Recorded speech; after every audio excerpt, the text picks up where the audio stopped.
Railway recruitment போர்டில் இப்போ 2024க்கான paramedical exam வந்து கண்டக்ட் பண்ண போகிறாங்க. இதோட நோட்டிஃபிகேஷன் இன்னும் ரிலீஸ் ஆகலை. இப்போ நம்ம பார்க்க போகிறது வந்து ப்ரீவியஸாக 2019 இதே மாதிரி வந்து பேராமெடிக்கல் எக்ஸாம் கண்டக்ட் பண்ணியிருந்தாங்க. ஸோ அதை கம்பேர் பண்ணி எக்ஸாம் டேட் எப்போ வரலாம் அப்படிங்கிற மாதிரி ஐடியாஸ், அப்புறம் இந்த குவாலிஃபிகேஷன் பற்றி ஒரு சில பேர் டவுட் கேட்டிருந்தீங்க, அப்புறம் ஏஜ் லிமிட் பற்றியும் ஒரு சில பேருக்கு டவுட் இருந்துச்சு.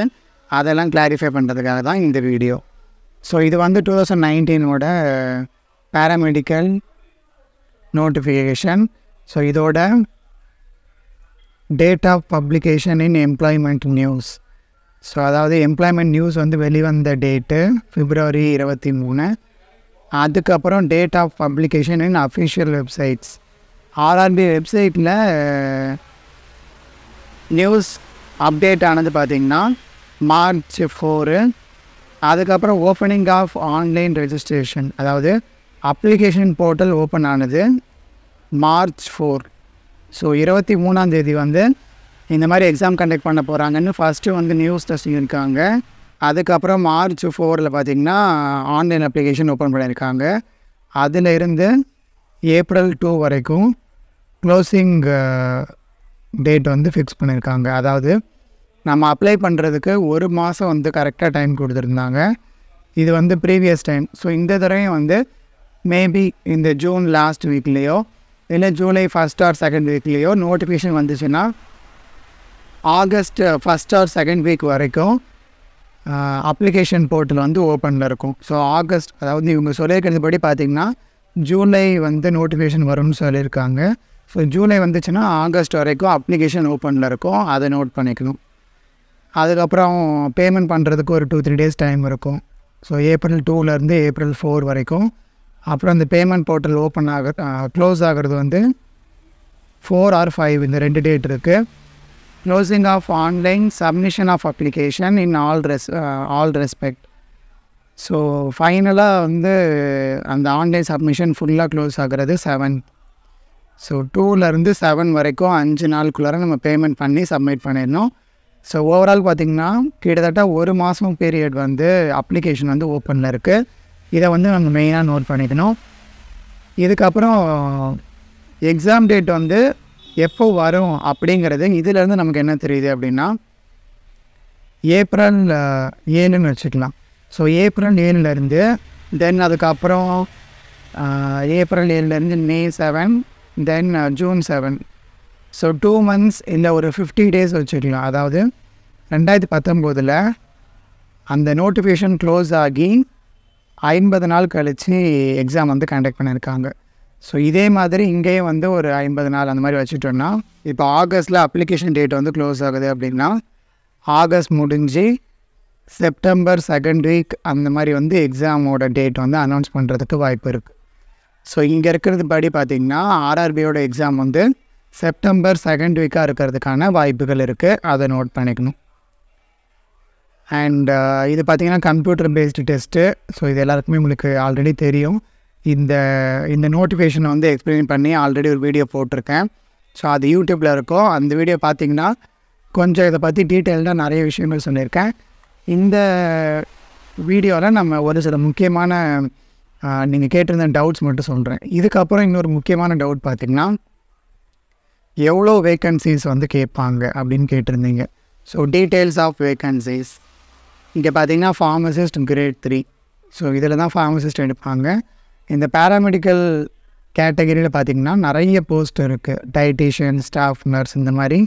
இதில் வந்து நம்ம ஃபார்மசிஸ்ட் மட்டும் பார்த்தா போதும். So pharmacist Grade 3யோடது 277 total vacancies வந்து கொடுத்துருந்தாங்க. ஸோ 277 அப்படிங்கும்போது இது 2019. இப்போது வந்து இதை விட எக்ஸ்ட்ராவாக இருக்கிறதுக்கு நிறைய வாய்ப்புகள் இருக்குது. ஏன்னா நடுவில் வந்து 5 years கேப் இருந்திருக்கு. அதனால் பார்த்திங்கன்னா வேக்கன்சிஸ் வந்து ஒரு 300 கிட்ட வர்றதுக்கு நிறைய வாய்ப்புகள் இருக்குது. 300க்கு மேலே எவ்வளோ வேணாலும் வரலாம். ஒரு 400 இருக்கலாம், இல்லை 500 இருக்கலாம். ஸோ எவ்வளோ வேணாலும் இருக்கலாம். இதுவும் வந்து நோட்டிஃபிகேஷன் ரிலீஸ் ஆகும்போது இந்த வேக்கன்சிஸ் வந்து லிஸ்ட் ஆஃப் வேக்கன்சி கொடுத்துருவாங்க. ஸோ ஃபார்மசிஸ்டோடது 277 வேக்கன்சி. அண்ட் மெடிக்கல் ஸ்டாண்டர்ட் பார்த்திங்கன்னா C2. ஸோ இது வந்து பின்னாடி இதை நோட் பண்ண வேண்டியிருக்கும். ஸோ இப்போயே பார்த்துக்கோங்க. அண்ட் ஸ்கேல் ஆஃப் பே வந்து 5, இனிஷியல் அதாவது பேசிக் பே வந்து 29,200, பட் இது வந்து நியர் டு 50,000 கிட்ட வந்துடும் வித் அலோவன்சஸ். ஸோ இந்த மாதிரி வந்து வேக்கன்சி வந்து டேபிள் வந்து தான் தெரியும். பட் இப்போதைக்கு நம்ம பார்க்குறத பொறுத்து ஒரு மினிமம் ஒரு 250 டு ஒரு 300 இல்லை அதுக்கு மேலே வர்றதுக்கு வாய்ப்பு இருக்குது. இதை மட்டும் நோட் பண்ணிக்கலாம். ஸோ இந்த டவுட் வந்து கிளியர் பண்ணியாச்சு. இதுக்கப்புறம் ஒரு சில பேர் என்ன கேட்டிங்க அப்படின்னா, நான் வந்து இப்போ தான் படிச்சுட்ருக்கேன், என்னோடய கோர்ஸ் வந்து மேபி முடிகிறது வந்து ஜூனில் முடியலாம் இல்லை ஜூலையில் முடியலாம்.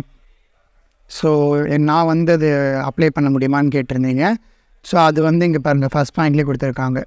Candidate should ensure that they possess the eligibility conditions for the post as on the closing date of online registration. அதாவது 2019 க்ளோசிங் டேட் வந்து 2ஆம் தேதி.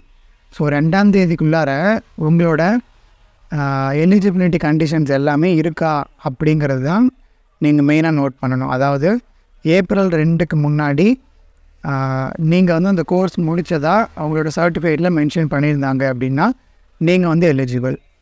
இப்போது நம்ம வந்து ஒரு கோர்ஸ் பண்ணுறோன்னா அதுக்கு வந்து ஃபைனலாக கான்வகேஷன் சர்டிஃபிகேட் கொடுப்பாங்க. அதில் வந்து இன்கேஸ் மார்ச் 2019 நீங்கள் முடிச்சிட்டிங்க அப்படின்னு போட்டிருந்தாங்கன்னா யூ ஆர் எலிஜிபிள்.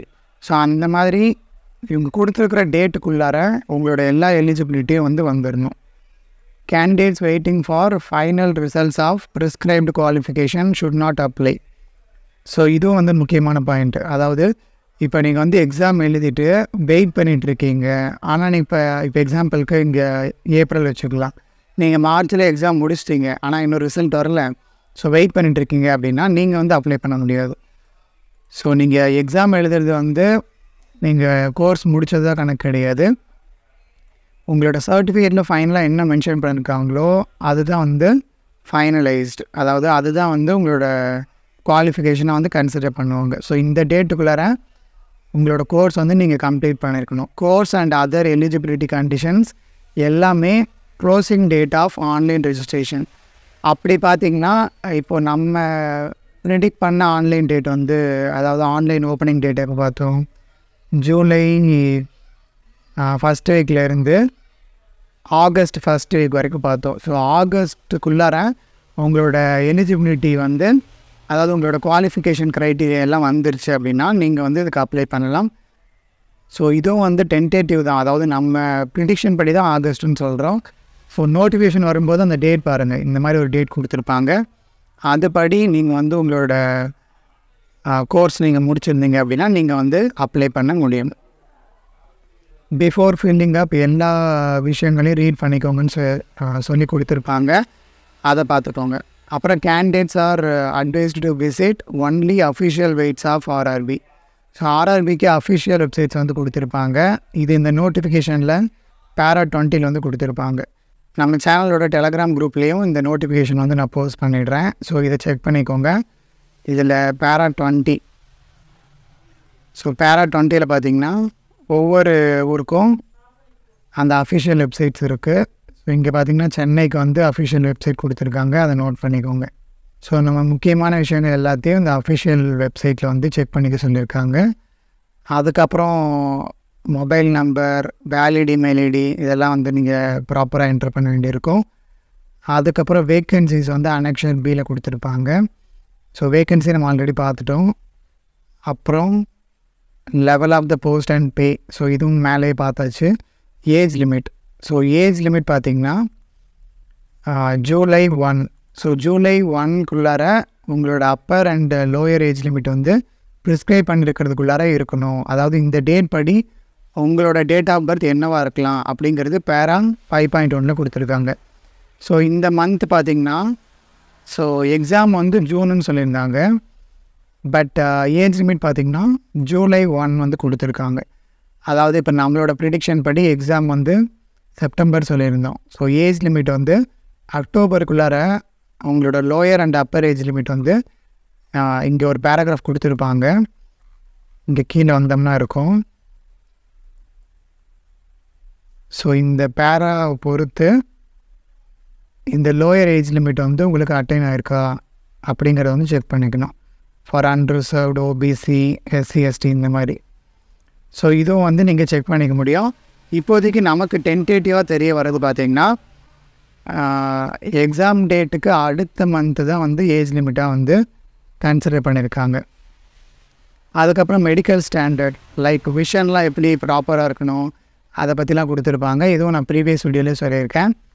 அதுக்கப்புறம் ஸ்டேஜஸ் ஆஃப் எக்ஸாம் பார்த்திங்கன்னா ஒரே ஒரு சிங்கிள் கம்ப்யூட்டர் பேஸ்டு டெஸ்ட். இந்த கம்ப்யூட்டர் பேஸ்டு டெஸ்ட்டில் எடுக்கிற ஸ்கோரை பொறுத்து தான் மெரிட் லிஸ்ட் வந்து ஃபார்ம் பண்ணுவாங்க. அண்ட் இதில் நெகட்டிவ் மார்க்ஸ் இருக்குது. நெகட்டிவ் மார்க்ஸ் பார்த்திங்கன்னா 1/3 of the mark. 1/3 of mark வந்து ஒரு ராங் ஆன்சருக்கு டிடெக்ட் பண்ணுவாங்க. அதையும் நம்ம நோட் பண்ணிக்கணும். ஸோ இதை பற்றி ஆல்ரெடி சொல்லியிருக்கேன்.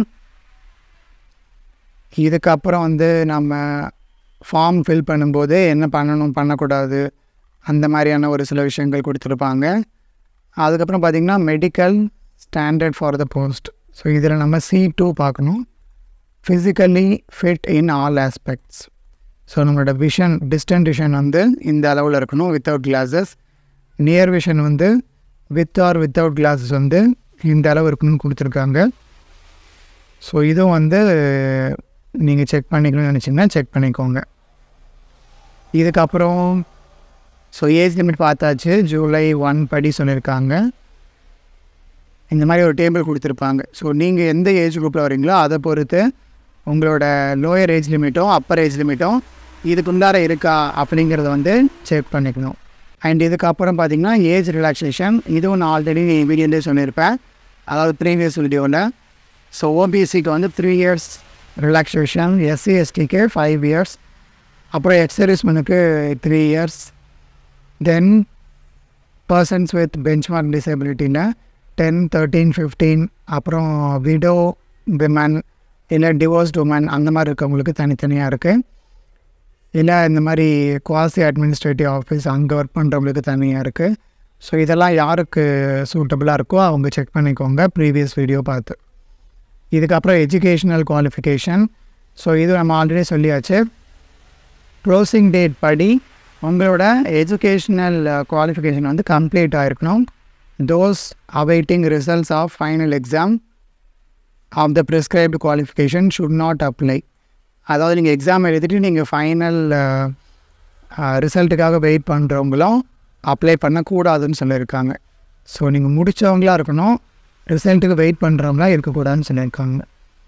எக்ஸாம் ஃபீஸ் வந்து பார்த்திங்கன்னா 500 except SC ST, ex-servicemen, female, transgender இந்த மாதிரி இருக்கவங்களுக்கு 250.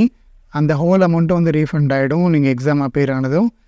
இதில் 500 பே பண்ணுறவங்களும் 400 வந்து ரீஃபண்ட் ஆகிடும். ஸோ ஒன்லி 100 மட்டும்தான் ஃபீஸ் பே பண்ணுற மாதிரி இருக்கும், எக்ஸப்ட்டு இந்த செகண்ட் கேட்டகரி. அதுக்கப்புறம் மோட் ஆஃப் பேமெண்ட் கொடுத்துருப்பாங்க. ஸோ இதெல்லாம் நம்ம வந்து நோட்டிஃபிகேஷன் வரும்போது பார்த்தாலே போதும். இதெல்லாம் சிம்பிளாக தான் இருக்கும். அண்ட் இதுக்கப்புறம் வந்து நிறைய கொடுத்துருப்பாங்க. ஹரைசான்டல் ரிசர்வேஷன் இந்த மாதிரி நிறைய விஷயங்கள் இருக்குது இதில்.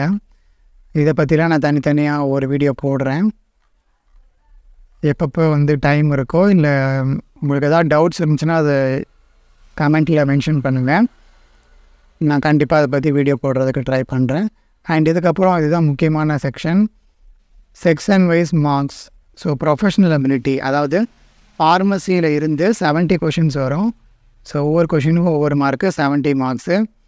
அதுக்கப்புறம் ஜென்ரல் அவேர்னஸ். ஸோ இது வந்து ஜென்ரல் ஃபுல்லாகவே வந்து awareness, arithmetic ability, intelligence, science, இதில் 10, 10, 10. ஸோ டோட்டலாக 30.